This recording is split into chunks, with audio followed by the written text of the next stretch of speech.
나는 그날 아침의 공기를 평생 잊지 못할 것이다. 경상북도 깊숙한 산골짜기, 천연사라는 오래된 절의 화장터. 평소의 화장터는 바람이 소나무 사이를 스치며 내는 소리에 맞춰 숨 쉬는 곳이었다. 초여름이면 계곡으로부터 물안개가 올라와 돌계단을 타고 마당 끝까지 번지고 늦가을이면 소리피 바스락거리며 길을 만든다. 새벽마다 목탁 소리를 삼키고 되돌려 보내던 그 공기가 그날만큼은 이상할 정도로 무거웠다. 안개는 아직 가시지 않았고 소나무 가지 끝에 매달린 이슬은 떨어질 기회를 얻지 못한 채 반짝였다. 나는 차가운 관 속에 누워 있었다. 사람들은 내가 이미 떠났다고 믿었다. 그러나 내 안에서 아주 작고 완고한 심장은 끝내 포기하지 않는 박동으로 존재를 알리고 있었다. 내 이름은 법진, 32살의 젊은 비구니, 그리고 8개월 된 아이를 품은 세상이 허락하지 않은 엄마.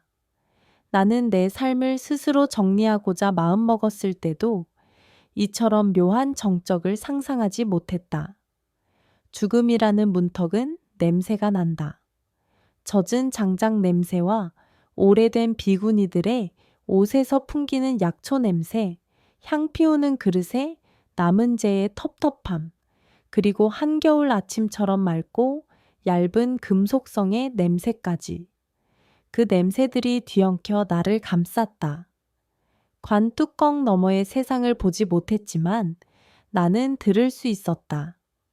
제자들의 숨소리, 어머니의 옷자락이 바닥을 스치는 소리, 산속에서 불어오는 바람이 어쩌다 한번 잎사귀를 흔들고 가는 소리, 그리고 멀리서 달려오던 발굽 같은 발걸음 소리, 해심이었다.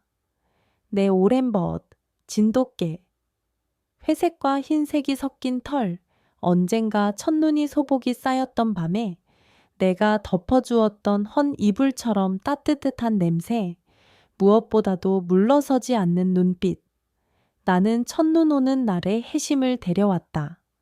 시장 어귀에서 떨고 있던 작은 강아지였고 어머니는 깨끗한 혼인과 깨끗한 계율만이 사람을 사람답게 만든다며 나를 꾸짖었지만 나는 그날만큼은 그 말을 듣지 않았다. 해심이라는 이름을 붙였다. 바다처럼 넓은 마음, 넓은 가슴, 해, 하차이, 와심, 참비신. 네가 나 대신 더 넓은 걸 품어라. 그때는 몰랐다. 그 넓음이 내 목숨을 넘어 내 아이의 목숨까지 감쌀 줄은 사람들 틈을 헤치고 들어오는 소리가 더욱 가까워졌다. 울음이 터졌다. 단순한 짖음이 아니었다. 낮고 굵은 가슴을 깨뜨리는 울음. 그만, 멈춰.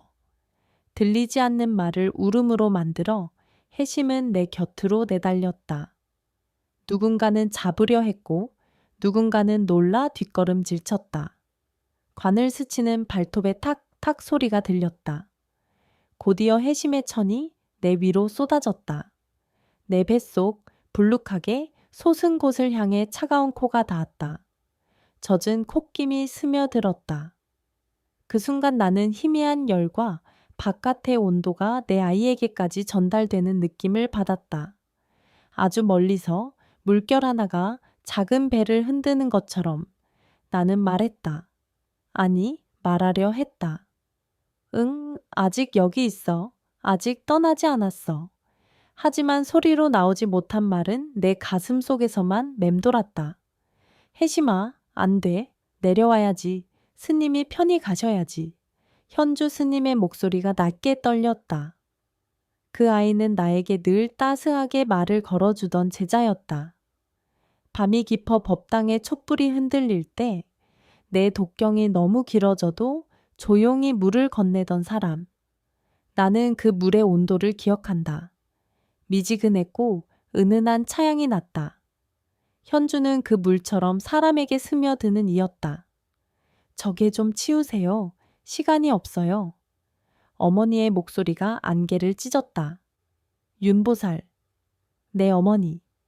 절의 신도들 앞에서 늘 자애롭고 근엄한 미소를 지어 보였고 세속적 허영을 꾸짖는데 주저하지 않는 사람. 나를 이 길로 이끈 것도 이 길을 벗어난 나를 꾸짖은 것도 어머니였다. 어머니의 발걸음 소리가 관 가까이로 다가오는 것이 들렸다. 나는 오늘따라 그 발소리가 더 차갑게 느껴졌다. 아니야. 조금만 더 지켜봅시다. 현덕 스님이 말했다. 현덕은 말수가 적고 결론을 쉽게 내리지 않는 사람이었다. 사람들은 그를 산처럼 믿었다. 산은 한번 움직이면 모든 것이 무너진다. 그래서 산은 움직이지 않는다. 그 말이 새삼 위로처럼 느껴졌다. 해심은 꿈쩍도 하지 않았다. 내 배 위에 몸을 웅크린 채 앞발로 감싸 쥐듯 붙들고 낮게 길게 울었다. 그 울음은 내 안쪽으로 흘러들어 아이에게 닿았다. 따뜻하지? 조금만 더 버텨. 나는 속으로 중얼거렸다. 8개월. 이름도 지어주지 못한 채 시간이 여기까지 왔다. 나는 밤마다 아이에게 말을 걸었다. 법당에서, 방에서, 마당을 쓸며 네가 무엇이 되든 나는 너와 함께 할 거야. 그 말이 계율을 어기는 것이라면 나는 이미 오래전부터 죄인이었다. 누군가 죄를 쓸어 담는 소리가 멈췄다. 사람들의 숨소리가 간헐적으로 들렸다. 침묵이 길어졌다. 해심이 갑자기 몸을 비틀어 일어서더니 현주 스님의 소매를 살짝 물었다. 뜯지 않았다. 다만 이끌었다. 여기, 울음이 말하는 것처럼 여길 봐. 현주가 멈칫거리다 내 배 위에 손을 올렸다.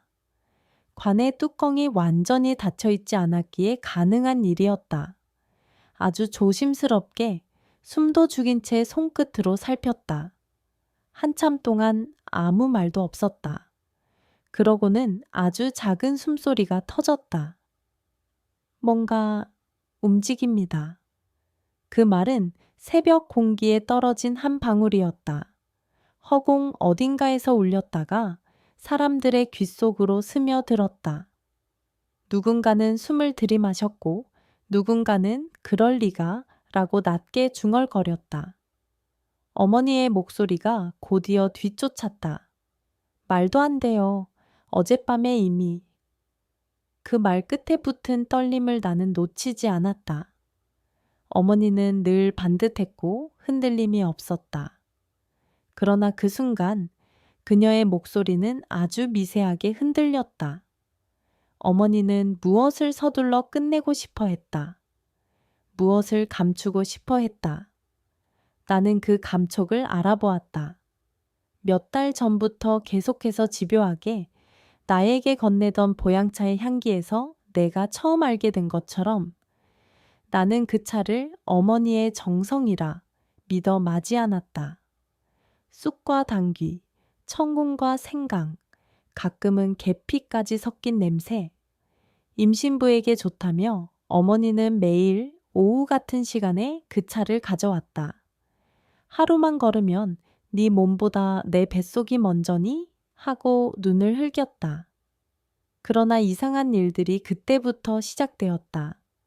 차를 마신 저녁이면 가슴이 답답했고 심장이 불규칙하게 뛰었다.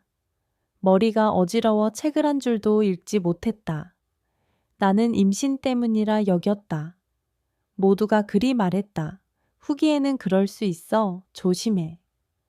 어머니는 더 자주 차를 끓였다. 그리고 그 시간 해심은 무대 앞에서 낮게 으르렁거리며 내 방을 막아섰다.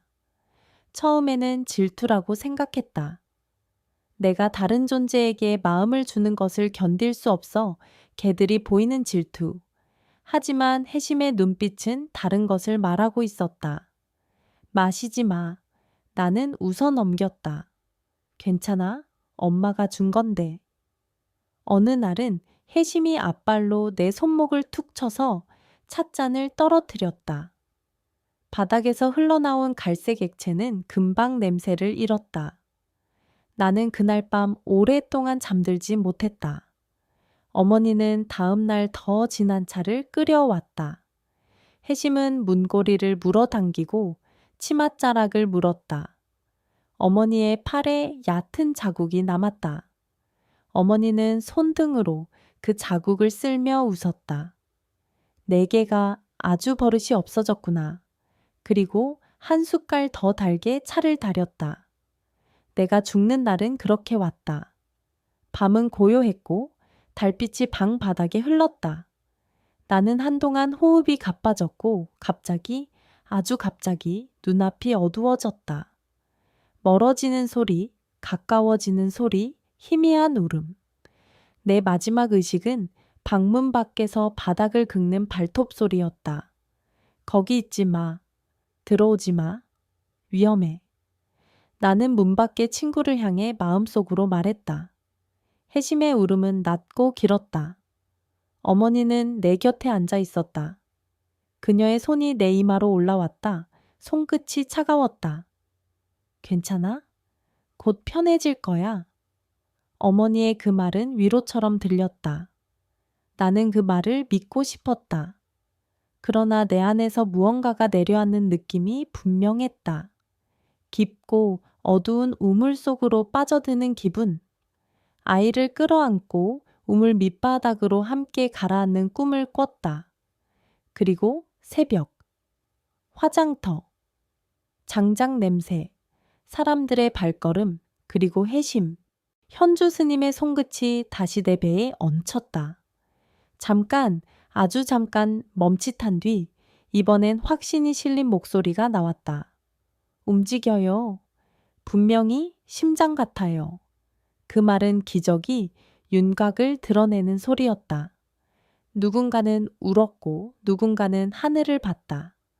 어떤 제자는 손을 모아 훌쩍였다. 그러나 어머니는 단호했다. 그럴 리 없습니다. 준비하세요. 시간이 없습니다. 그녀는 늘 시간을 정확히 지켰다. 장례도, 기도도, 생활도. 정확함은 미덕이었다. 하지만 그날의 정확함은 나에겐 칼날처럼 느껴졌다. 잠깐만요. 구급차를 부르겠습니다. 현주가 말했다. 그 한마디가 공기를 바꿨다. 산 아래에서 올라오는 사이렌 소리가 금세 환청처럼 들렸다. 그러나 혜심은 내 곁을 떠나지 않았다. 낯선 구급대원들이 다가왔을 때 혜심은 이빨을 드러내며 낮게 으르렁거렸다. 자신의 몸보다 큰 것에도 물러서지 않는 어떤 존재를 지키려는 자의 본능. 나는 그 소리를 듣고 싶었다. 내가 더 이상 아무것도 할 수 없는 자리에서 누군가가 나를 대신해 싸워주고 있었다. 혜심아, 괜찮아. 이분들은 도와주러 오신 분들이야. 현주의 목소리가 부드럽게 떨어졌다. 나는 그 말의 온기를 안다. 겨울에 마루 밑으로 스며들던 연탄불 같은 온기. 혜심은 잠시 숨을 고르고 관위에서 조금 비켰다. 그래도 한 발자국 이상 물러나지 않았다. 구급대원이 얇은 장비를 배 위에 댔다. 무언가가 거기서 울렸다. 비닐 넘어, 살 넘어, 물 넘어. 아주 작고 끈질긴 박동. 맞습니다. 태아의 심장이 뛰고 있습니다. 약하지만 분명합니다. 그 말은 산 전체가 들을 만큼 크게 느껴졌다. 그들은 나를 들것에 옮겼다. 장작 냄새가 뒤로 밀려났다. 휘청이는 발걸음, 휠의 삐걱거림, 담요의 거친 섬유가 내 팔에 스쳤다. 구급차 문이 열리고 차가운 금속의 냄새가 풍겼다.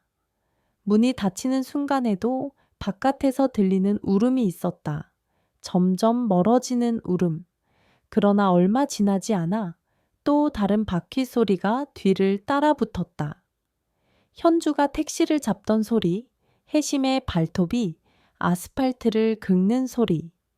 나는 움직이는 세상을 느끼며 곁에서 함께 움직이는 시간의 속도를 느꼈다.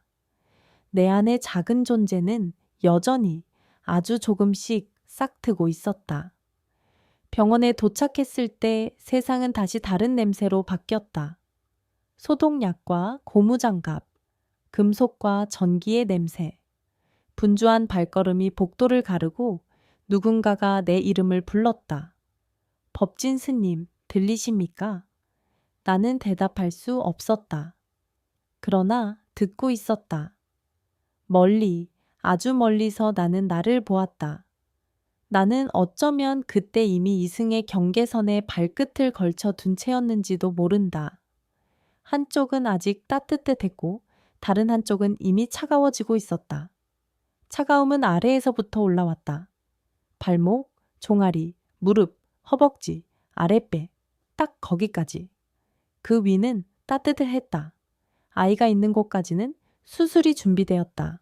거친 숨소리와 기계음 사이로 의사의 숨소리가 섞였다. 여자아이입니다. 2.8 캐몸. 미숙하지만 생명에는 지장이 없어 보입니다. 정말 기적입니다. 그 말이 내 귀를 울렸다. 나는 그때 울고 싶었다. 울음은 나오지 않았다. 대신 심장이 한번 크게 뛰었다가 잠잠해졌다. 내 안에 있던 것들, 오랫동안 붙들고 있던 것들, 내려놓아야 했던 것들이 마치 계곡물처럼 흘러내렸다. 아이의 울음이 멀리서 들렸다. 아주 얇고 그러나 또렷한 울음. 그 소리는 내 생이 끝났다는 사실보다 더 큰 의미를 가졌다. 너는 살아야 한다. 내가 말하지 못한 말을 아이가 울음으로 대신했다. 의사의 다음 말은 공기를 얼렸다. 산모의 혈액에서 이상한 물질이 검출되었습니다. 자연사가 아닐 가능성이 큽니다. 그 순간 나는 어두운 우물 밑에서 하늘을 올려다보듯 위를 바라보았다. 퍼즐 조각들이 제자리로 돌아오는 소리가 들렸다. 보양차의 향, 약간의 쓴맛, 이상하게 달큰했던 뒤끝, 마신 후 느껴지던 가슴의 답답함, 해심의 으르렁거림, 어머니의 절박한 손짓, 시간이 없다는 말.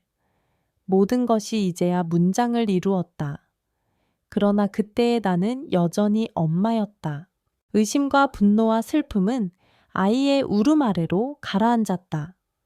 먼저 확인해야 할 것은 오직 하나였다. 괜찮니? 나는 마음으로 물었다. 대답은 울음이었다. 응, 살아있어. 그 대답이 모든 것을 잠시 멈추게 했다. 세상은 냉정하게 움직였고 의료진은 더 조사해야 한다고 했다. 누군가는 경찰을 불렀다. 누군가는 어머니에게 앉으라고 했다. 어머니는 조용히 앉아 있었다. 그녀의 손은 기도하듯 모아졌고 눈은 낮게 깔렸다. 나는 그 모습을 보지 못했지만 상상할 수 있었다. 오랜 세월 반복된 기도 자세, 그 안에 숨겨진 굳은 결심. 그 결심이 무엇을 향했는지 이제는 너무 잘 알았다. 나는 거기서 오랫동안 머물렀다. 몸은 여전히 이쪽에 있었고 마음은 조금 저쪽으로 기울어 있었다. 저쪽은 조용하고 아주 깊은 어둠이었다. 그러나 그 어둠 한가운데에도 소리 하나가 있었다. 아이의 숨소리. 새벽에 피워둔 향처럼 가늘고 약한, 그러나 꺼지지 않는 숨. 그 숨이 나를 이쪽에 붙들어 두었다. 조금만 더, 조금만 더 네가 괜찮다고 말할 때까지. 누군가가 내 이름을 다시 불렀다. 현주였다. 스님 들리시죠? 혜심이. 옆에 있어요. 수술실 문 앞에서 한 발짝도 안 움직여요. 간호사들이 놀랄 만큼 나는 그려보았다. 하얀 복도, 차가운 형광등 아래 회색과 흰색이 섞인 털이 앉아있는 모습을, 꼬리는 바닥에 닿을 듯 말 듯 내려가 있고 귀는 문 쪽으로 젖혀져 있다. 누군가가 가까이 오면 잠깐 고개를 들고 다시 문으로 시선을 돌린다. 몸은 잔뜩 웅크리고 있지만 눈빛은 결코 움츠러들지 않은 그 아이가 내가 지어준 이름처럼 바다의 마음으로 그 문을 지키고 있었다. 나는 긴 숨을 쉬었다. 숨은 나오지 않았지만 마음은 그렇게 했다. 그때 현주가 아주 낮게 말했다. 스님, 이상한 일이 있어요. 병원에서 혈액 검사를 했는데 의사들이 경찰에 연락했대요. 자세한 건 아직 하지만. 말끝이 가늘어졌다. 나는 대답했다. 말이 아니라 마음으로. 알아요. 나는 이미 알고 있었다. 모를 수가 없었다. 어머니의 손과 차와 미소와 확신. 그 모든 것들이 나를 이곳까지 데려온 길이었음을. 하지만 나는 그 길의 끝에서 다른 길을 보았다. 아이의 길. 작은 발로 걸어 내려갈 계단. 첫 여름비를 맞으며 마룻바닥에서 발자국을 찍을 길. 낙엽 한 장을 들고 웃음을 터뜨릴 길. 이름을 부르면 돌아보는 길. 나는 그 길로 아이를 보냈다.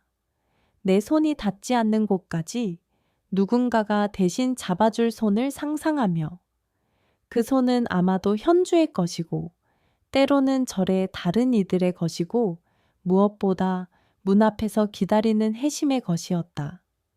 시간이 지나 산은 다시 낮의 얼굴을 드러냈다.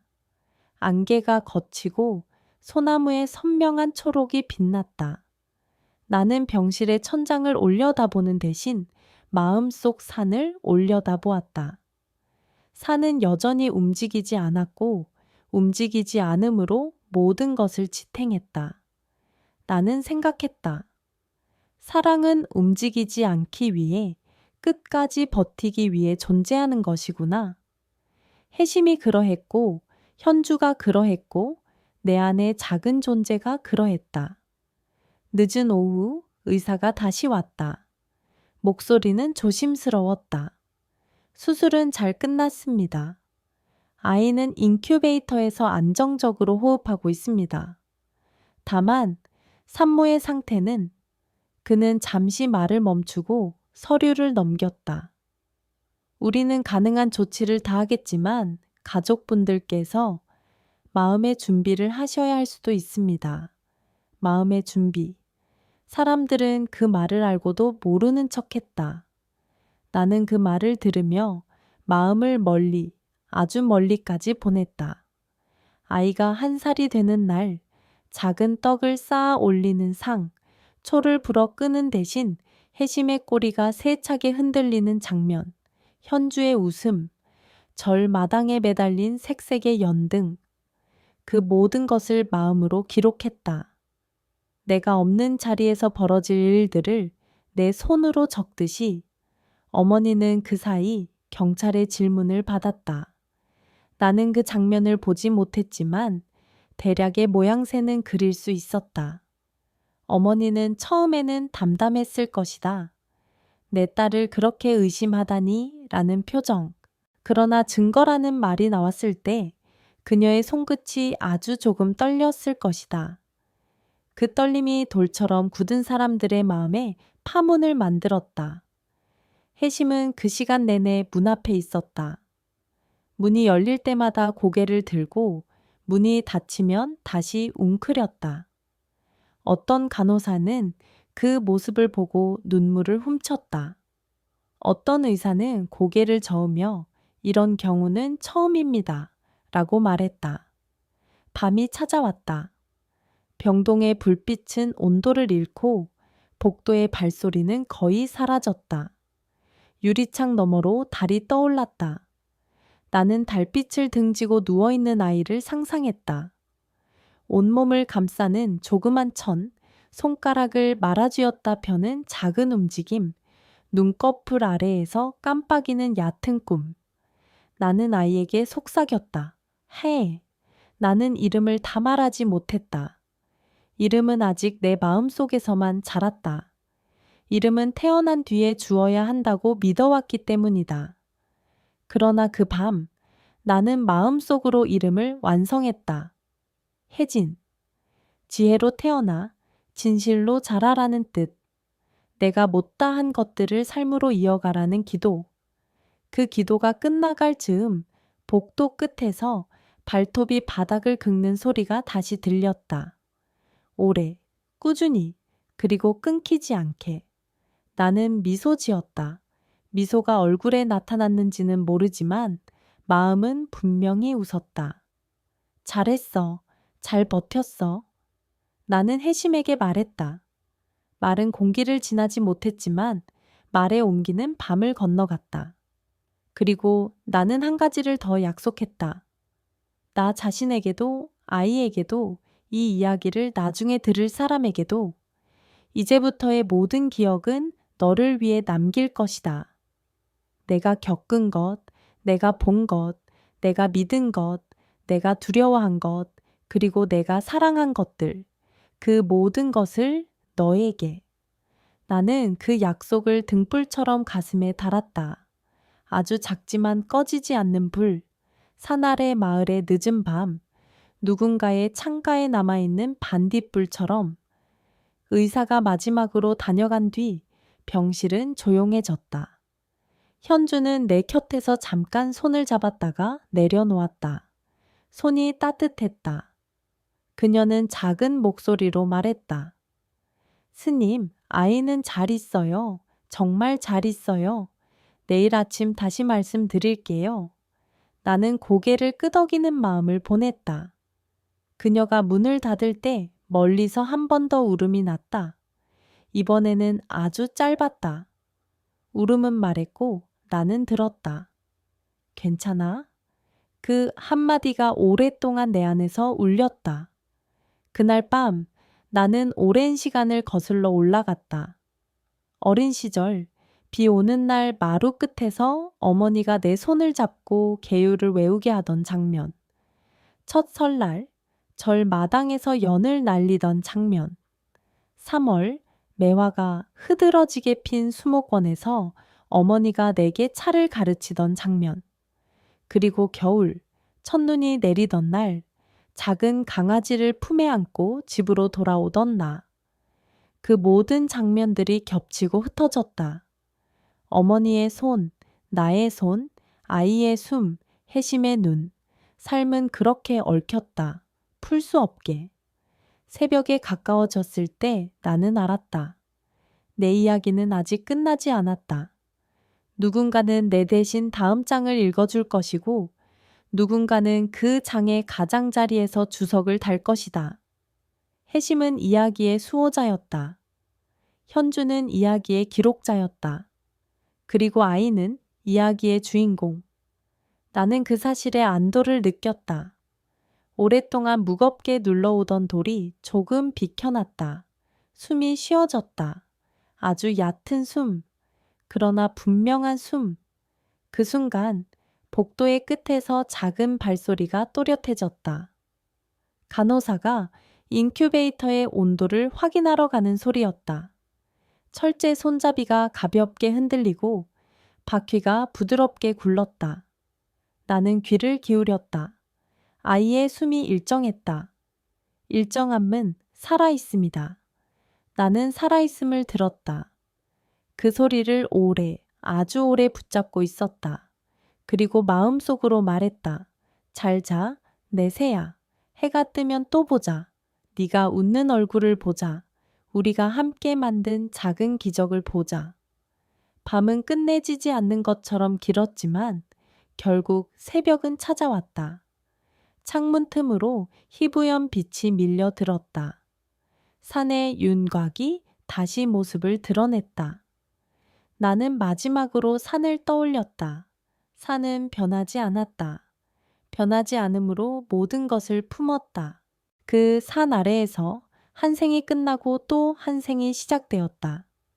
나는 그 경계선 위에 누워 있었다. 그리고 조용히 마음으로 두 손을 모았다. 기도의 말은 길지 않았다. 지켜주소서. 그 말이면 충분했다. 나를, 아이를, 그리고 이 이야기를. 그렇게 첫날의 긴 장면이 끝났다. 하지만 끝은 시작과 닮아 있었다.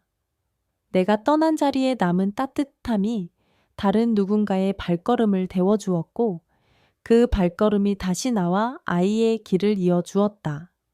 나는 그 온기가 오래 가길 빌었다.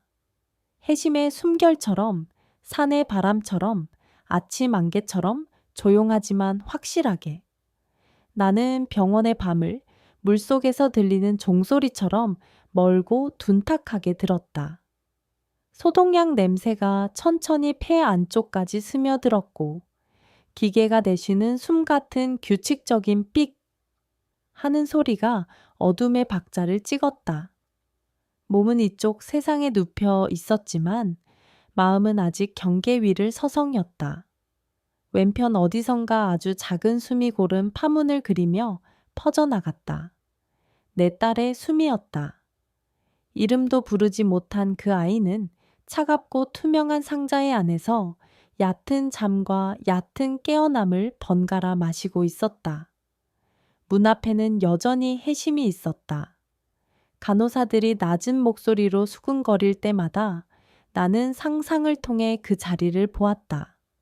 하얀 복도, 누렇게 바랜 표시선, 자동문이 닫히며 만들어내는 가는 바람, 그리고 회색과 흰색의 털에 묻어나는 흙 냄새. 누가 다가오기만 해도 귀를 쫑긋 세우고 문틈으로 새어나오는 냄새를 맡는 아이. 그 자세는 소라 껍데기처럼 단단했고 눈빛은 흔들리지 않았다. 누군가가 저 개는 누구 겁니까? 라고 묻으면 현주가 대답했다. 스님 거예요. 아니, 스님이. 우리 모두에게 맡겨주신 아이예요. 그 말에 간호사의 고개가 천천히 끄덕여졌다. 그들은 규정과 동정 사이에서 머뭇거리다 결국 자리를 비켜주곤 했다. 오전이 가까워지자 의사가 다시 왔다. 하얀 마스크 너머에서 낮게 가다듬은 목소리. 아이는 안정적입니다. 천, 호흡, 산소 포화도 모두 괜찮습니다. 정말 강한 아이예요. 그 말은 새벽 공기 같은 시원함을 내 심장 위에 얹어 주었다. 하지만 이어진 한 문장은 얼음처럼 차가웠다. 산모 혈액에서 디기탈리스 계열 성분이 반복적으로 검출됐습니다. 간에 축적된 흔적도 있습니다. 경찰에 통보가 들어갔고 병원 절차에 따라 조사가 진행될 겁니다. 그가 말하는 동안 나는 문득 보양차의 그 쓴맛을 다시금 혓바닥에 떠올렸다. 평소보다 향이 과하게 달았던 몇 차례의 오후, 컵을 내려놓고 나면 심장이 오르내리며 낯선 박자를 찍던 밤, 해심이 앞발로 잔을 쳐서 바닥을 적시던 날, 그 모든 장면이 이번에는 설명과 함께 되돌아왔다. 퍼즐 한 조각이 아니라 설명서였다. 보호자분은 어디 계세요? 의사가 물었다. 현주가 조심스럽게 대답했다. 어머니가 대기실에 계십니다. 의사의 배기가 복도 쪽으로 미끄러졌다. 발걸음이 멀어지는 소리를 들으며 나는 내 안을 들여다보았다. 분노라는 말이 혀끝에 올랐다가 아이의 얕고 고른 숨에 젖어 부드러워졌다. 나는 스스로에게 물었다. 용서라는 말을 서둘러 입에 올릴 수 있을까? 그리고 즉시 답했다. 아니, 지금은 아이가 먼저다. 분노는 필요했고 사랑은 더 필요했다. 순서를 바꾸면 길을 잃는다. 나는 침묵으로 순서를 지켰다. 점심 무렵 한 팀의 형사가 병실 근처로 왔다. 발소리는 확신이 있었고 말투는 절제되어 있었다. 상주분이 어디 계십니까? 현주가 앞으로 나섰다. 제가 스님과 가장 가까웠습니다. 그 말이 내 귀를 아프게 찔렀다. 그는 내 빙빙 도는 세상의 방위처럼 늘 곁에 있었고 나 또한 그것을 알면서도 고맙다는 말을 제대로 한 적이 없었다. 형사는 고개를 끄덕이고 정확한 음절로 질문을 이어갔다. 고인은 임신 중이었고 어젯밤 사망하셨습니다. 독성 물질이 확인되었고 화장터에서의 이상행동으로 구조가 지연됐다고 들었습니다. 자세한 경위를 들을 수 있을까요?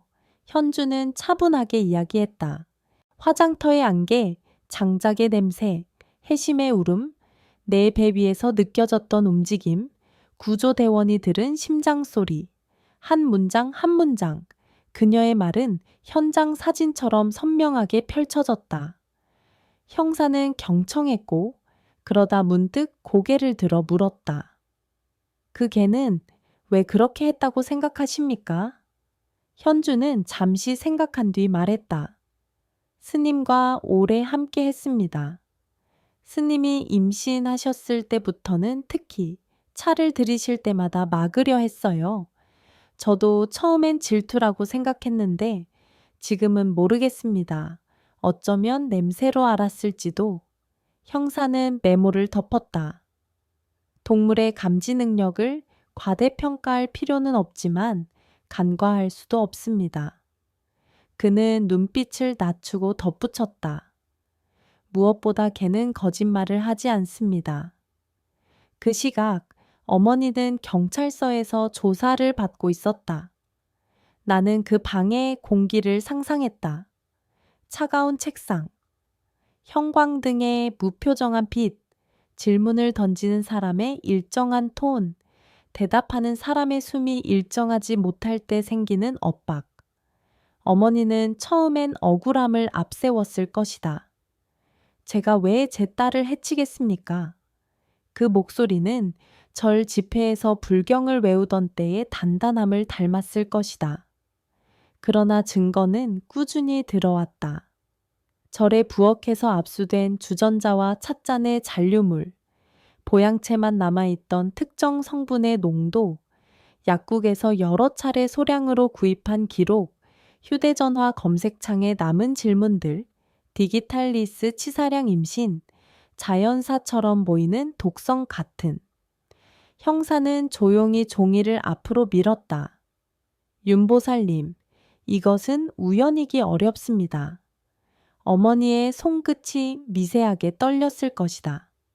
그 떨림은 원피스 소매의 잔주름으로 번졌을 것이다. 오후에 현주가 돌아와 전했다. 스님, 어머니가 부인하고 계세요. 그런데 증거가 너무 많아요. 그녀는 말을 잇지 못했다. 대신 내 손등 위에 손을 포겠다. 온도가 전해졌다. 나는 마음속으로 고개를 끄덕였다. 알아? 수고했어. 이제 우리에게 필요한 건 버티는 것. 그때 복도 끝에서 발톱이 또각거리는 소리가 가까워졌다. 해심이었다. 문을 열고 들어올 수 없다는 규정은 알지만 어쩐지 그 낯선 건조함 속에선 살아있는 소리가 필요했다. 간호사는 미소를 지으며 말했다. 잠깐만 있어도 괜찮아요. 아이도 엄마도 듣고 있을지 몰라요. 그 말에 현주가 고개를 숙이며 고맙다고 했다. 저녁 무렵 병실 창밖으로 저녁 노을이 켜졌다. 붉고 무른 빛이 유리창을 타고 내려와 바닥에 얇게 번졌다. 나는 그 빛을 아이의 작은 발가락 위에 얹어주는 상상을 했다. 그때 현덕 스님이 조심스럽게 문을 열고 들어왔다. 마치 바람처럼 소리 없이. 그는 오래된 아미타불 탱화를 닮은 눈으로 나를 보고 아이가 있는 방향으로 한번 고개를 숙였다. 그리고 낮게 말했다. 산은 그 자리에 서 있어도 나무는 바람에 흔들립니다. 지켜야 할 것이 흔들릴 때 산이 되는 사람이 있어야 합니다. 그의 말은 구체적이지 않았지만 충분히 분명했다. 그는 오래 묵힌 차를 꺼내 현주에게 건네며 덧붙였다. 기다립시다. 물은 끓고 때가 오면 잦아듭니다. 밤이 깊자 어머니가 병원으로 왔다. 그녀의 발을 문턱에서 멈춘 것은 사람이 아니라 개였다. 해심은 낮지 않은 목소리로 으르렁거렸다. 보호 본능이라 말하기에는 지나치게 정확한 방향, 어머니의 발목, 그 바로 앞에서. 간호사가 황급히 다가왔지만 현주가 손을 들어 막았다. 괜찮아요. 잠깐만 두세요. 어머니는 곧장 눈물을 흘렸다. 내가 뭘 했다고 그러니 너는. 그 말은 우리 사이에서 오래 묵혀진 독과 닮아 있었다. 나는 마음속에서 물렀다. 회심의 울음이 대신 내 마음을 서성였다. 그 울음은 비난이 아니라 경고였다. 어머니는 그제야 한 발짝 물러섰다. 그리고 낮은 의자에 앉아 하늘을 올려다보았다. 무엇을 보는지 나는 알 수 없었다. 다만 그녀의 기도는 이번만큼은 위로 올라가지 못한 채 가슴께에서 무거운 돌처럼 맴돌았을 것이다. 새벽녘, 경찰이 병동으로 찾아와 현주에게 서류를 내밀었다. 유족 동의서, 조사 협조 안내, 증거물 반출 확인서. 현주는 겁먹은 아이처럼 자꾸만 내 얼굴을 쳐다보았다. 스님, 제가 해요. 나는 마음으로 말했다. 해야 해요.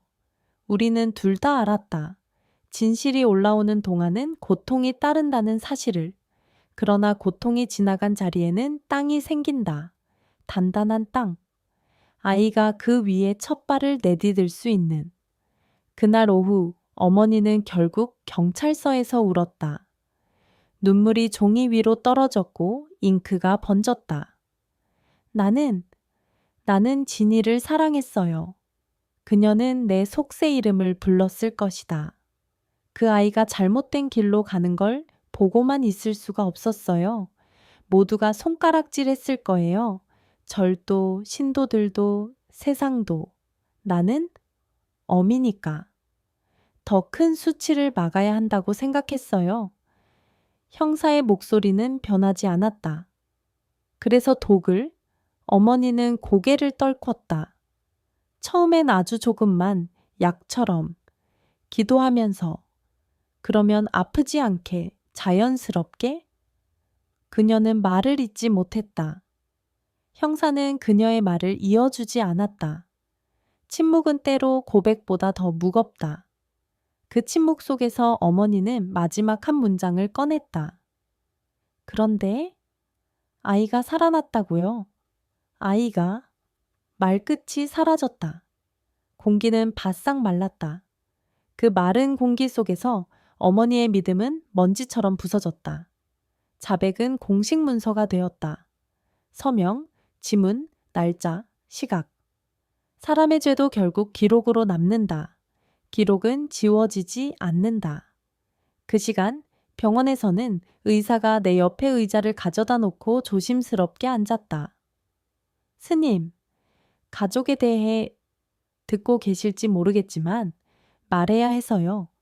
법적으로 보호자 지정과 출생신고, 아이의 후견인 문제를 정해야 합니다. 그는 단정했고 친절했다. 저희가 도울 수 있는 범위 내에서 도울 겁니다. 나는 마음으로 고개를 끄덕였다. 현주에게. 그 두 글자가 바람에 실려 나갔다. 현주는 조용히 말했다. 제가 맡겠습니다. 스님의 뜻이라면. 그리고 한 박자 쉬고 덧붙였다. 해심과 함께. 그날 밤 나는 오랜만에 깊은 잠을 잤다. 깊다는 말은 어쩔 수 없이 떠나야 하는 자리에서의 용어처럼 들리기도 하지만 나에게는 다른 의미였다. 내 안에서 더 이상 뒤틀리는 울음이 없었다. 분노는 아직 따뜻했고 슬픔은 여전히 깊었지만 그 모든 것이 뿌리를 내린 듯 했다. 뿌리는 땅을 붙잡고 땅은 무게를 받아낸다.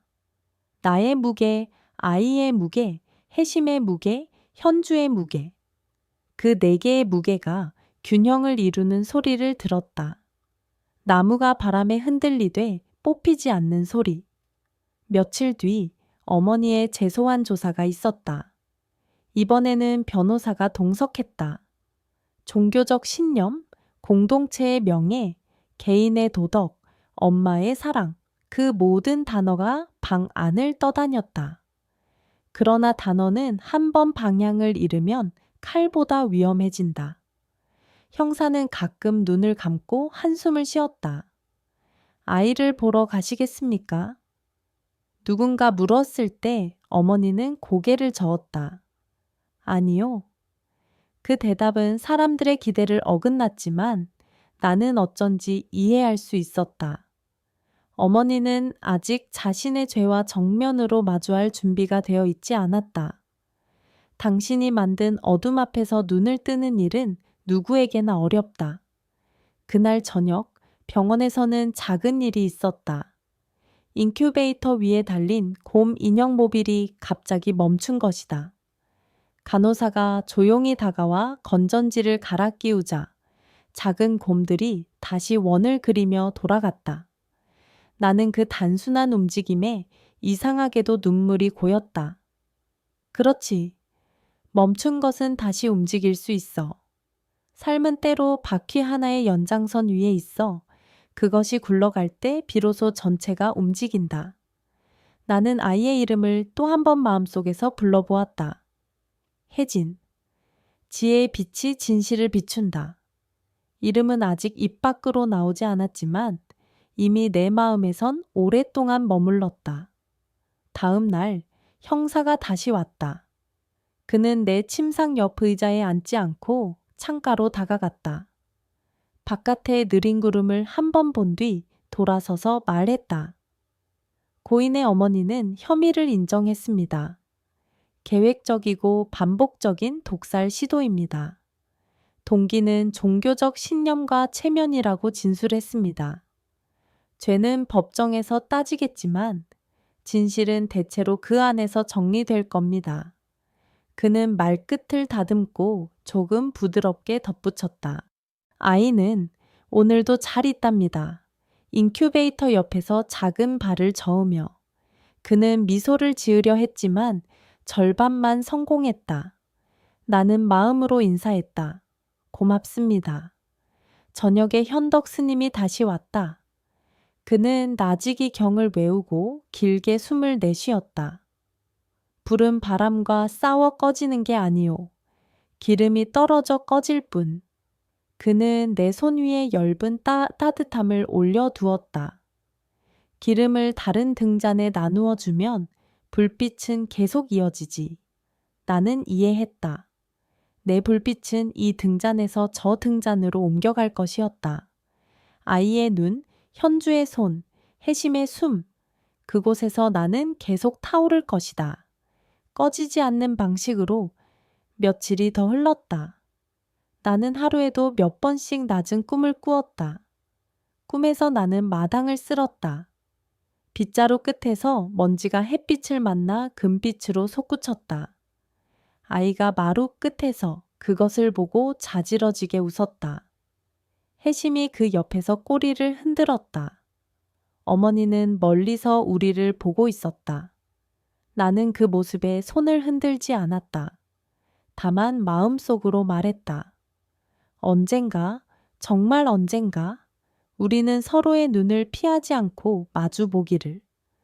용서는 멀고 그러나 내딛지 않으면 도착할 수 없는 길이다. 나는 길에 첫 돌 하나를 마음속에 올려두었다. 돌은 차가웠고 묵직했으며 믿을 만했다. 마지막으로 나는 아이에게 말을 걸었다. 내 작은 새야, 오늘은 어떤 꿈을 꾸었니? 불빛의 금빛 먼지가 춤추는 꿈, 빗방울이 처마 끝에서 방울방울 떨어지는 꿈, 아니면 네가 처음으로 나를 엄마라고 부르는 꿈. 나는 웃으며 속삭였다. 나는 여기서 기다릴게. 네가 내게로 걸어오는 꿈을 이쪽에서도 저쪽에서도 두 손 모아 기다릴게. 아이의 숨이 잠깐 빨라졌다가 금방 고르게 돌아왔다. 숨의 고름은 평화다. 나는 그 평화를 이불처럼 끌어당겨 가슴 위로 덮었다. 창밖으로 또 하루가 저물었다. 산의 윤곽이 다시 어둠 속으로 가라앉았다. 나는 산을 떠올리며 눈을 감았다. 산은 변함이 없었다. 변함이 없기 때문에 우리는 그 앞에서 울고 웃고 고백하고 약속한다. 그리고 다음 날 또 산을 바라본다. 나는 약속했다. 내일도 아이와 혜심과 현주와 함께 또 산을 보자. 그 약속은 이쪽과 저쪽을 잇는 가느다란 다리였다. 다리는 흔들렸지만 끊어지지 않았다. 아침 안개가 절 마당의 기와와 소나무 가지 끝에 얇은 흰 숨을 남기면 나는 습관처럼 그 위에 눈길을 얻는다. 이제 나는 손으로 만질 수 없고 발로 밟을 수도 없지만 마음으로는 모든 것에 닿는다. 새해가 지나고 두 번째 겨울이 다시 돌아왔을 때 내 아이는 인큐베이터를 떠나 작은 침대로 옮겨졌다. 유리창 너머로 보던 작고 연한 손가락은 더 이상 푸르지 않았고 숨은 여전히 얇았지만 고르다. 현주는 아이 옆에서 밤을 지새웠고 혜심은 병원 출입구의 차가운 바닥을 낮과 밤의 경계처럼 지키다가 간호사들의 미소와 한숨을 등에 달고 절로 돌아왔다. 그해 겨울, 절은 더욱 고요했다. 사람들은 겨울에 더 많이 기도한다. 찬바람 속에서 손끝은 금방 굳어오는데 연불 소리는 오히려 부드러워진다. 아이의 이름은 결국 혜진이 되었다. 현주가 출생신고를 하러 읍사무소에 가던 날, 그는 누런 봉투에 내 낡은 염주 하나를 넣어 품에 지니고 갔다. 이름의 뜻을 묻는 서류 칸에 현주는 지혜로 태어나 진실로 자라다 라고 적었다. 서류를 받던 공무원은 고개를 끄덕이며 좋은 이름이네요 라고 말했다. 서류 도장 찍는 소리가 내 귀에도 똑똑 들렸다. 이름이 세상과 연결되는 방식은 언제나 물리적이다. 도장, 잉크, 칸, 서명. 하지만 이름이 마음과 연결되는 방식은 다르다. 혜진이라는 두 글자가 현주의 입에서 처음 숨에 실려 나올 때 나는 오래 묵힌 향 냄새처럼 은근히 번져나가는 따뜻함을 느꼈다. 절 사람들은 아이를 품에 안고 번갈아 걸었다. 원로 스님인 현덕은 아이 손가락 위에 자신의 굵은 손가락을 얹어주며 잡아라, 이건 산의 손이다 라고 중얼거렸다. 산의 손이라니 그 말이 참 좋았다. 나에게 아버지가 누구였느냐고 묻는다면 나는 늘 산이라고 대답하고 싶었다. 움직이지 않으므로 품어주는 존재. 혜진에게도 그런 손이 많아지길 바랐다. 손은 많을수록 좋다. 아이가 넘어질 때 받쳐줄 손, 아이가 울음과 웃음 사이에서 갈팡질팡할 때 방향을 잡아줄 손, 그리고 아이가 혼자 걷겠다고 오기를 부릴 때 살짝 놓아줄 손. 돌이 다가오자 절은 작은 잔치를 준비했다. 절의 잔치는 요란하지 않다. 마당에 막걸리 2동이, 따뜻한 떡국, 콩가루 인절미, 된장에 무친 시래기, 산나물 몇 가지, 마을에서 올라온 아주머니들이 구워온 모듬전, 고소한 기름 냄새가 대웅전 앞마당까지 퍼졌다. 아이를 위한 작은 상에는 실한 타래, 붓, 염주 한 줄, 작은 목탁, 그리고 계곡에서 주워온 검은 돌 하나를 올렸다. 계곡돌은 현덕의 제안이었다. 흐르는 물에 달아도 모양을 잃지 않는 돌, 그걸 고르면 좋겠소. 현주는 조용히 고개를 끄덕였고 나는 마음속으로 웃었다. 아이는 무엇을 잡을까? 잔치날 아침 눈이 조금 내렸다. 산의 공기는 잘게 부서진 설탕처럼 달콤했고 고무장갑을 낀 손에서 흘러나온 김이 흰 숨처럼 떠올랐다. 사람들은 복 많이 받아라 라는 말을 대신해 평안하라고 말했다. 평안은 복보다 오래 가는 말이다. 혜진은 하얀 한복에 자주빛 배자를 입고 현주가 만든 작은 털 모자를 썼다. 모자 끝에는 은반물이 달려있어 걸음을 옮길 때마다 맑은 소리가 났다. 드디어 아이가 상 앞에 앉았다. 사람들이 숨을 죽였다. 혜심은 조금 떨어진 자리에서 꼬리를 들었다 내렸다. 아이가 손을 뻗었다. 처음엔 실을 잡는가 싶더니 손이 붓으로 갔다가 결국 작은 검은 돌 위에서 멈췄다. 차갑고 매끈한 돌을 집어들고 아이는 아 하고 소리를 냈다. 누군가 웃었고 누군가 울었다. 나는 그 소란이 참 좋았다. 그 소란은 살아있음의 소리였다. 돌잔치가 끝나갈 무렵 마을의 무당 만월 할미가 저를 찾았다. 그녀는 늘 색이 바랜 붉은 저고리를 걸치고 다녔고 눈빛은 날선 칼처럼 번득였다. 가끔 절에 와서 물을 얻어가고 현주와 농담을 주고받던 사이였다. 스님, 이 아이는 바람의 아이네.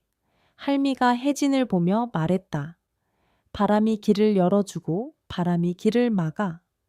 그러니 바람을 길들이는 법을 가르쳐야 해. 현주가 물었다. 어떻게요? 할미는 웃었다. 걷게 하라. 오래, 천천히. 산을 타게 하라. 돌부리에 발을 걸려 보게 하라. 바람이 세차게 부는 날에도 멈추지 않게 하라. 말이 끝나자 현덕이 가만히 고개를 끄덕였다. 그래? 산은 그렇게 배우는 것이지. 나는 그날 저녁 혜진이 잠든 이마에 산바람 하나를 얹어 주었다. 바람은 눈에 보이지 않지만 피부로는 안다. 계절이 2번 바뀌고 아이는 말을 떼었다. 첫 단어는 뜻밖에도 멍멍이었다. 혜심의 귀가 쫑긋 섰고 아이는 웃었다. 멍멍 여기. 아이는 혜심의 귀를 잡아당겼다가 현주의 꾸중에 놀라 손을 뗐다. 그러면 혜심이 먼저 다가와 아이의 손바닥을 핥았다. 그 장면을 볼 때마다 나는 마음이 부풀었다. 사랑은 가르치는 것보다 보여주는 것이 빠르다. 혜심은 늘 보여주었다. 기다리는 법, 지키는 법, 물러서는 법, 그리고 끝내 물러서지 않는 법. 아이에게 아버지에 대해 누군가 물은 적이 있다. 마을의 옥순 아주머니였다. 입담이 새고 눈이 느끼는 것보다 먼저 말을 내보내는 사람. 아버진 어디 갔니? 응? 아버지라곤 걔밖에 없니? 현주가 변색하는 얼굴을 겨우 다잡았을 때 현덕이 부드럽게 끼어들었다. 이 아이의 아버지는 산이고 물이고 바람이지요. 그리고 우리가 모두 조금씩 아버지가 되면 됩니다. 사람들은 웃었고 옥수는 혀를 찼다. 스님들은 참, 말로는. 그러나 그 말 끝에는 어쩐지 부끄러움이 섞여 있었다. 그날 밤 현주는 잠든 아이의 이불을 한 번 더 여몄다. 나는 그 여밈에 괜찮아라는 말이 붙어 있음을 보았다. 절의 일상은 아이를 중심으로 조금씩 재배치되었다. 새벽 예불이 끝나면 마당 쓸기와 물 깃기 사이에 아이 밥 먹이기가 들어갔고 점심 공양 후에는 아이 낮잠 재우기가 생겼다. 현주는 자신에게 맡겨진 일들을 조금도 소홀히 하지 않았고 아이를 돌보는 일에서도 서툴지 않았다. 나는 가끔 현주의 어깨에 내려앉아 그의 숨을 따라갔다. 그 숨은 지치지 않으려 애쓰는 숨이었다. 밤이 깊으면 그는 마루에 앉아 조용히 내 이름을 불렀다. 스님. 바람이 그 소리를 데리고 가다가 다시 데려왔다. 나는 대답했다. 여기. 그 대답은 소리 없는 소리로 책장 사이를 흘렀다. 어느 봄, 절 마당의 동백나무가 기와와 지붕의 경계를 붉게 물들일 즈음 해지는 4살이 되었다. 그 해 봄은 유난히 바람이 세찼다. 동백 꽃이 피 바람에 힘없이 떨어지다가 마당 가운데서 도는 소용돌이에 잠깐 포획되곤 했다. 혜진은 그 소용돌이를 쫓아다녔다. 바람 잡았다. 아이가 2 손을 모아 보이면 바람은 금세 그 손 사이를 빠져나갔다. 혜심은 아이의 뒤를 차분히 따라다녔다. 아이가 돌부리에 걸려 넘어질 듯하면 한 박자 먼저 몸을 밀어 아이의 옆구리를 받쳤다. 현주는 멀리서 천천히, 천천히 라고 말했다. 그 봄의 끝자락에 절에 낯선 방문객이 왔다. 아이의 친가 쪽 사촌이라는 여성이었다. 그는 군청에서 일한다며 명함을 내밀었다. 깔끔한 말투, 반듯한 눈빛, 그러나 그 뒷면에는 계산이 있었다. 아이를 우리 쪽에서 맡아도 됩니다. 절에서 키우는 건 여러모로 좋지 않을 테고요. 학교도 그렇고. 현주는 조용히 물었다. 왜 지금 와서요? 여자는 미소를 조금 억지로 늘렸다. 피는 피니까요. 그리고 아이가 커서 알게 되면 복잡할 테니까. 현주는 고개를 저었다. 이미 알고 있습니다. 복잡하다는 것을. 그래서 더 조심스럽게 사랑하고 있습니다. 여자는 말을 잇지 못했다. 그날 밤 나는 현주의 꿈에 오래 머물렀다. 꿈에서 그는 바람 부는 절 마당을 홀로 걸었다. 나는 그의 어깨에 손을 올리고 싶었다. 손은 닿지 않았지만 마음은 닿았다. 여름이 왔다. 장마가 시작되면 절에 돌게 다는 비늘 같은 물막을 입는다.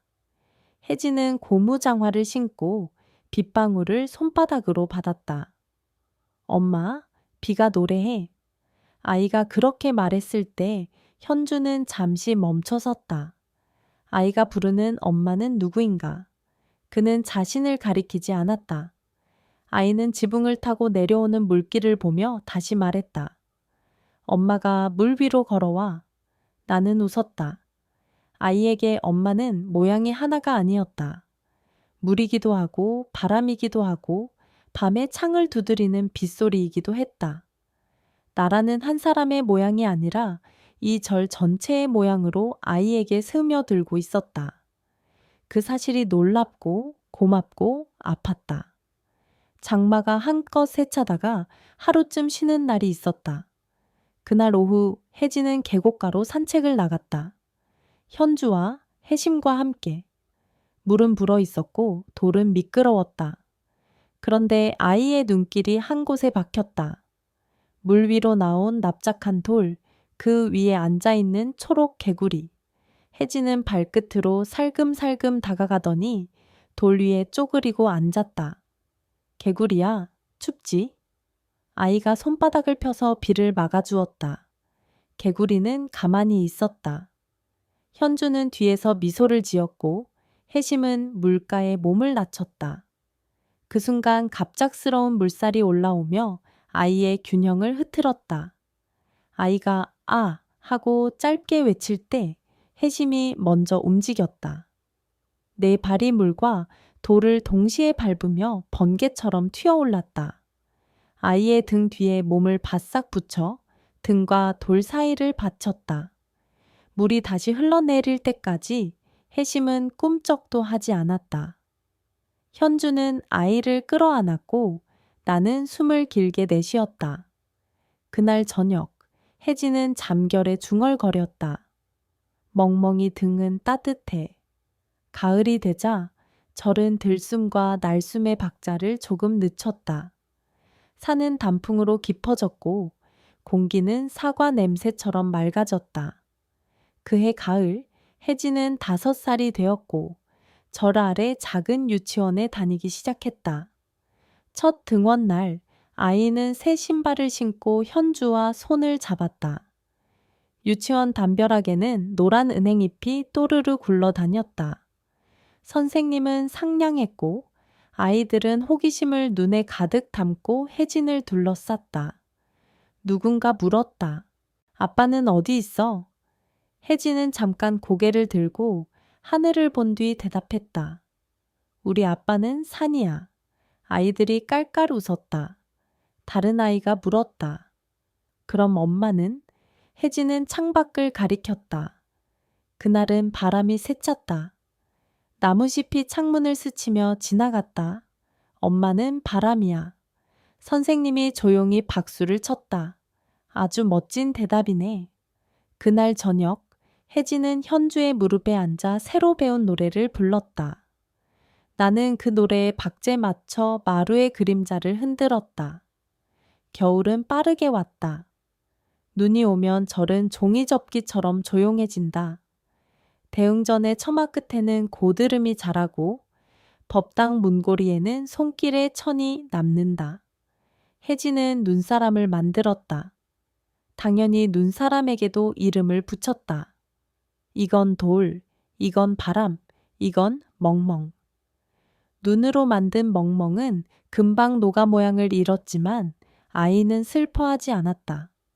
봄 되면 다시 오니까. 그 말에 현주는 모르게 웃었다. 그러다 겨울의 한복판에서 작은 사건이 있었다. 혜진이 고열로 며칠을 앓은 것이다. 밤새 헛소리를 하고 낮에도 땀에 젖었다. 간호사가 주기적으로 올라와 천을 재고 약을 주고 갔다.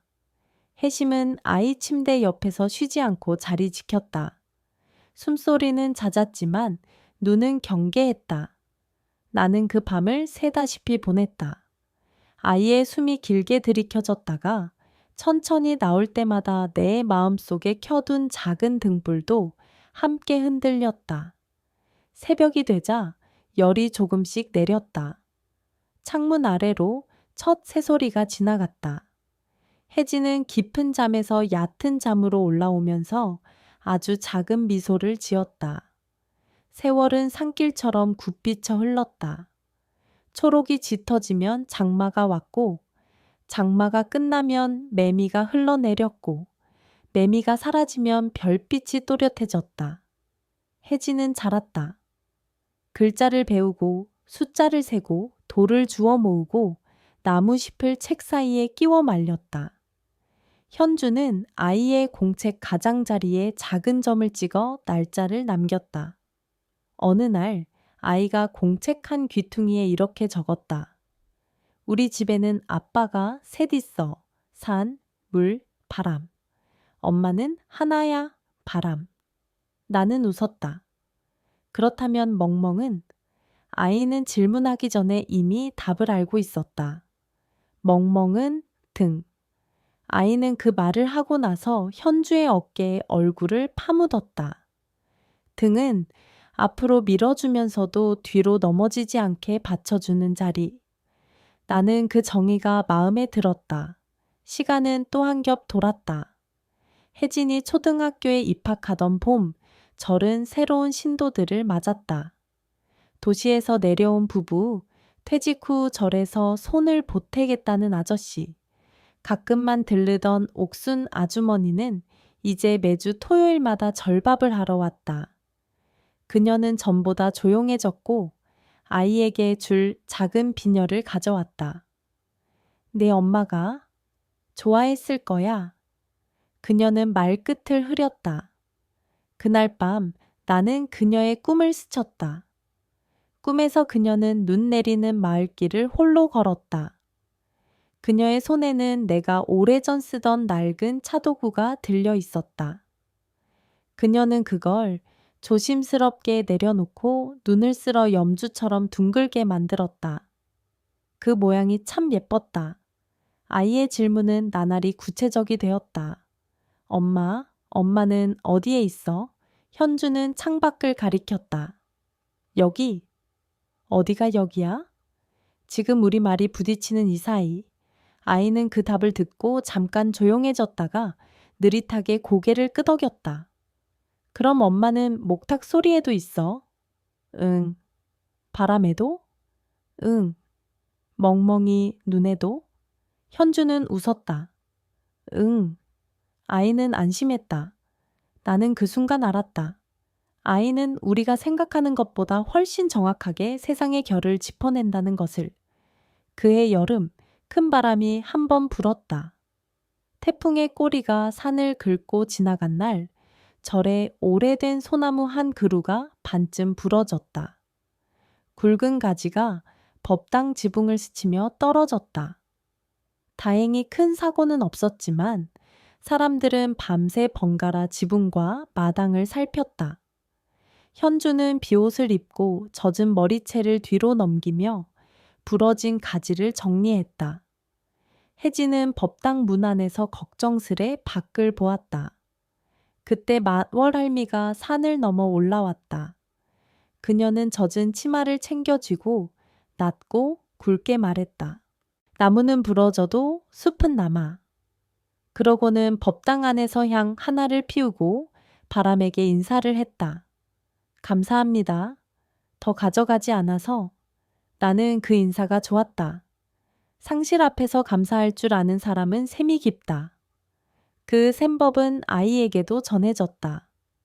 시간은 도리 없이 빠르게 흘렀다. 해심의 털에 하얀 빛이 들었고 걸음은 예전만큼 빠르지 않았다. 그러나 그의 눈빛은 변하지 않았다. 어느 가을 저녁 혜진이 운동장에서 넘어져 무릎을 까진 채 울음을 터뜨렸을 때 해심은 조용히 곁으로 와 앉았다. 혜진이 울음을 그치지 못하고 훌쩍거릴 때마다 해심은 아주 가볍게 콧등으로 아이의 팔을 밀었다. 여기 있어. 그 말이 몇 번이고 반복되자 아이의 울음은 조금씩 줄었다. 멍멍, 내 등은 언제나 따뜻해. 아이가 중얼거렸고 나는 눈물과 웃음을 동시에 삼켰다. 그해 겨울, 첫눈이 온 날, 해심은 마당 한가운데 누워 한동안 움직이지 않았다. 눈송이가 코끝과 등 위에 차례로 내려앉았다. 혜진이 달려와 무릎을 꿇고 그의 얼굴을 들여다보았다. 멍멍. 현주가 뒤따라와 조용히 손을 얹었다. 혜심의 숨은 느렸고 규칙적이었다. 그는 잠시 눈을 떴다가 아이의 얼굴을 오래 바라보고 다시 눈을 감았다. 그때 나는 알았다. 시간이 왔다. 떠나는 시간. 나는 혜심의 옆에 오래 서 있었다. 그는 내게 말했다. 소리 없이. 나는 내 일을 다 했어. 그 말에 나는 고개를 끄덕였다. 그래, 잘했어. 아주 잘. 그날 밤, 혜심은 조용히 눈을 감았다. 밖에서는 눈이 계속 내렸다. 마당은 흰 장막을 덮었다. 현주는 혜진을 꼭 안고 오래 울었다. 아이는 눈물이 얼굴에 얼어붙는지도 모른 채 혜심의 목에 팔을 감았다. 고마워, 내 등. 아이의 목소리는 갈라졌지만 분명했다. 혜심의 작은 장례가 절에서 치러졌다. 현덕은 따뜻한 물로 그의 발을 닦아 주었고 만월 할미는 산바람을 부르듯 낮은 소리로 노래를 했다. 옥순 아주머니는 조용히 무명천을 접어 그의 몸을 감쌌다. 우리는 마당 한켠, 동백나무 그림자가 가장 길게 들이우는 자리에 작은 봉분을 만들었다. 돌 3개를 올리고 그 위에 잣나무 가지 하나를 얹었다. 혜진은 손으로 흙을 조금씩 올려놓았다. 잘 자. 아이가 말했다. 내가 클 때까지 기다려줘. 나는 그 부탁이 무리한 요구가 아니라는 것을 알았다. 기다림은 시간을 건너뛰어 머문다. 혜심은 그 기다림이 무엇인지 이미 알고 떠났다. 겨울이 끝나고 봄이 와서 진달래가 절 담장을 따라 걸음을 옮길 즈음 재판이 끝났다. 어머니는 징역을 선고받았다. 법정은 상처가 많은 방처럼 차갑고 건조했다. 판사의 목소리는 건조했고 방청석의 숨은 무거웠다. 현주는 그날 법정에 가지 않았다. 대신 산에 올랐다. 새로 돋은 잎사귀가 아직 제 초록을 정하지 못한 채 떨고 있는 시간, 그는 산허리를 오래 걸었다. 혜진은 산 아래에서 기다렸다. 나는 법정에도 산에도 있었다. 어머니는 마지막으로 뒤를 한번 돌아봤다. 누구를 본 것일까? 나였을까? 아니면 당신 안에서 아직 꺼지지 않은 어떤 양심이었을까? 그녀의 눈이 잠깐 젖었다. 나는 그 눈물의 온도를 알 수 없었다. 다만 그녀가 언젠가 혜진 앞에 서서 제대로 머리를 숙일 수 있기를 나는 그 가능성을 마음속에서 작은 불씨로 남겨두었다. 꺼지지 않는 작은 불, 시간은 다시 일상을 만들었다. 절은 여름이면 매미를, 가을이면 바람을, 겨울이면 눈을 맞았다. 혜진은 학교를 다녔고 현주는 절의 살림을 챙겼다. 아이는 점점 더 자신만의 말로 세상을 설명했다. 엄마, 산은 왜 움직이지 않아? 움직이면 우리가 길을 잃으니까. 그럼 바람은 왜 움직여? 우리가 너무 오래 한 자리에 서 있지 않게 하려고. 그럼 사람은? 사람은 산과 바람 사이에서 균형을 배우는 거야. 아이는 그 대답을 오래 씹어 삼켰다. 그리고 어느 날 공책에 이렇게 적었다. 나는 나중에 바람이 될 거야. 너무 센 바람 말고 사람 얼굴을 식혀주는 바람. 나는 그 문장을 오래 바라보았다. 세상이 그 바람을 알아보길, 그 바람을 맞을 줄 알길 바랐다. 어느 해 여름, 절은 작은 서원을 열었다. 아이들과 마을 사람들이 모여 글자를 익히고 산에서 식물을 배웠다. 만월 할미는 아이들에게 나무잎을 마시는 법을 가르쳤다. 혀끝으로 먼저 향을 맡고 그 다음 맛을 본다. 현덕은 돌을 고르는 법을 가르쳤다. 너무 반들반들한 돌은 손에서 미끄러진다. 약간의 거친 면이 있어야 손에 남는다. 현주는 물 끓이는 법을, 물 기다리는 법을, 물에 말을 거는 법을 가르쳤다. 물이 끓는 소리를 들어봐. 방금 전과 조금 다르지? 아이들은 귀를 기울였다. 혜진은 물의 목소리를 누구보다 잘 알아들었다. 아, 지금은 조금만 더 라고 말해. 모두가 웃었다. 나는 그 웃음의 색을 기억해 두었다. 투명하고 얇고 오래가는 색. 가을, 혜진이 10살이 되었을 때 그는 처음으로 어머니에 대해 직접 물었다. 엄마, 엄마는 왜 절에 못 와? 현주는 길게 숨을 쉬었다. 엄마는 아직 길에서 방향을 찾는 중이야. 길은 어디에 있어? 가끔은 사람 안에 있지. 그럼 엄마도 그 길을 찾을 수 있어? 현주는 고개를 끄덕였다. 응. 그럼 내가 길이 될 수도 있어? 그 질문 앞에서 현주의 눈이 젖었다. 그럴 수도 있지. 나는 그 순간 오래오래 잠겨있던 무거운 돌 하나가 마음의 강바닥에서 살짝 굴러가는 소리를 들었다. 물속 작은 자갈들이 서로를 비켜주듯 겨울이 또 왔다. 눈은 이전보다 덜 왔고 바람은 이전보다 더 차가웠다. 어느 밤 현주는 법당에서 촛불을 오래 지켰다. 그는 내 이름을 낮게 불렀다. 스님, 이제 놓아드려야 할까요? 나는 대답하지 않았다. 대신 대웅전의 작은 바람창을 살짝 흔들었다. 촛불이 아주 잠깐 흔들리고 다시 서 있었다. 현주는 미소를 지었다. 알겠습니다. 놓음은 떠남과 다르다. 놓는다는 것은 더 넓은 품을 믿는다는 뜻이다. 그는 그날 밤 내 염주 하나를 아이에게 건넸다. 이건 네 엄마의 마음이야. 혜진은 그 염주를 손바닥에 올려놓고 오래 바라보았다. 따뜻해. 아이가 말했다. 그리고 무거워. 그는 그 무게를 두 손으로 고르게 나누었다.